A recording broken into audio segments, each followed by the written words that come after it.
The CoD Zombies community is in civil war right now. We got the OG Zelensky and Blondell Bros who are ride or die about their original story, gameplay, characters and atmosphere. And then the new guys who started with Cold War and are ride or die about their story, characters, gameplay and atmosphere.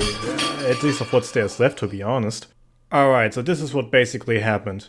Last week Activision finally revealed their second launch map for Black Ops 6 Zombies, which was Liberty Falls. The lead up to it was met with a lot of excitement. Terminals looked really good, the barrage of new info they released about a dedicated crew, Cobblegum's returning, main quest being harder again, its large play space Terminus has, and even a save and quit feature for the first time had a lot of people, even some of the OG's most diehard fans, genuinely excited. It seemed for the most part, Zombies is finally back again. So of course we're all jumping into the second reveal with pretty high expectations. The jet gun being teased and our intro cinematic giving a closer look at our new Dark Ether Richtofen, voiced by no other than the Dwayne "The Rock" Johnson of video game voice actors. So the doctor makes mistakes! So yeah, we went in with pretty high hopes, and this is what we were met with.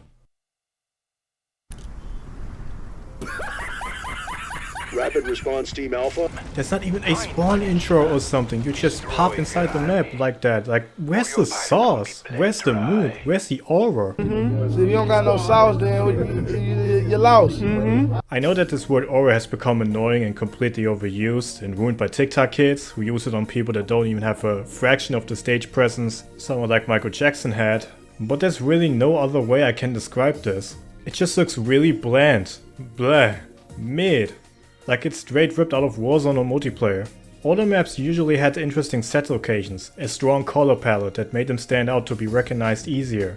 Even the World at War maps that started out as campaign or multiplayer locations first got a horrified visual overhaul at least.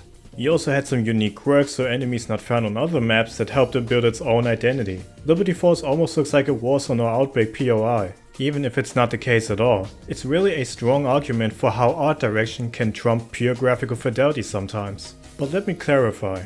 Apparently Liberty Falls is a complete unique play space and doesn't share areas from the other modes. It takes place in the same town or city as the multiplayer map Rewind, but I don't think you can actually go to that area. But the fact that there's so many visual similarities and how so many mini-bosses are already being reused doesn't really help it. My first impression is that it looks like a super small scale Outbreak map or POI, but turned into a round-based experience.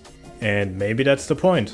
Maybe there's a bigger vision that I'm not seeing. The simplicity could lend itself super well for other game modes as a platform. There were recently discovered texturing references like Grief or even a classic mode, whatever that entails, that had been found in the files.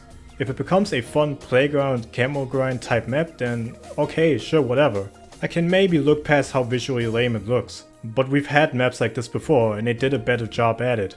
Town Survival, The Giant, 9 and Classified still looked like zombies, if that made sense.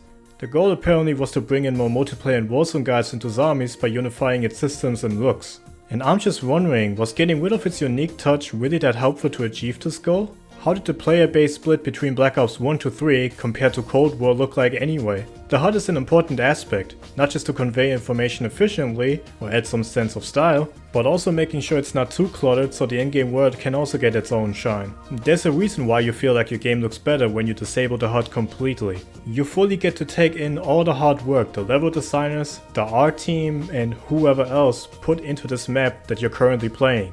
So keeping your HUD as minimal as possible is a huge bonus. Which is also why it was genius that Treyarch released their Terminus Island gameplay without a HUD at all. Also, what's with the new menu? Is it even finished? In BO1 the whole atmosphere changed, and you know your 10-year-old ass back in the day got anxiety thinking Hudson was gonna break the glass and maybe jump out of your TV to eat you. Black Ops 2 had a more traditional menu for zombies, but still, its own unique looking menu. The map selection with the globe was also a nice touch. The Baked Beans Forest menu became so iconic that Treyarch paid tribute to it in Liberty Falls as a Pack-a-Punch camo. No, but seriously, what the fuck is this? This is so ugly. It also raised some questions. Where were they all exactly? Is this nothing more than a random creepy forest background made out of trees taken from the campaign? Or is there more to it? Especially since it appeared in the cinematic trailers. It also reappeared in Black Ops 4, but with Cold War it pretty much died down and in BO6 I don't even see a difference. As I said again, where's the pizzazz? It's like when Eminem went from durags to Kangol hats. The former didn't make sense, but it was hard. But I don't want to be brushed off as a pure hater, so let me be clear. Terminus still exists. The other map still exists. So far, Treyarch has only taken one loss based off a first impression, and the other map still looks like that classic feel people are looking for. It's all gonna be alright if this is just an outlier, and the Season 1 map we get later this year still retains that zombies atmosphere we all want. They said they heard our complaints about Cold War's map locations, and while we're still probably never getting something as insane as the Titanic, Alcatraz, a Colosseum, or World War I Battlefield ever again, they can always try harder with the grounded stuff we have. But let me know what you think. Was this gameplay reveal enough to write off zombies for you, or do you think this 1L is acceptable? Or do the problems you have lie within the gameplay systems that's just unfixable and completely intended by the developers themselves? Just a reminder that we need to play zombies ourselves and that we have yet to see any Easter eggs or side Easter eggs or any of that sort. But still, first impressions from showcases do matter at the end of the day. I'll see you on the next one. Also, the zombies Reddit needs to chill, bro. They're going crazy with the HUD edits. Like, it's not that serious, I swear.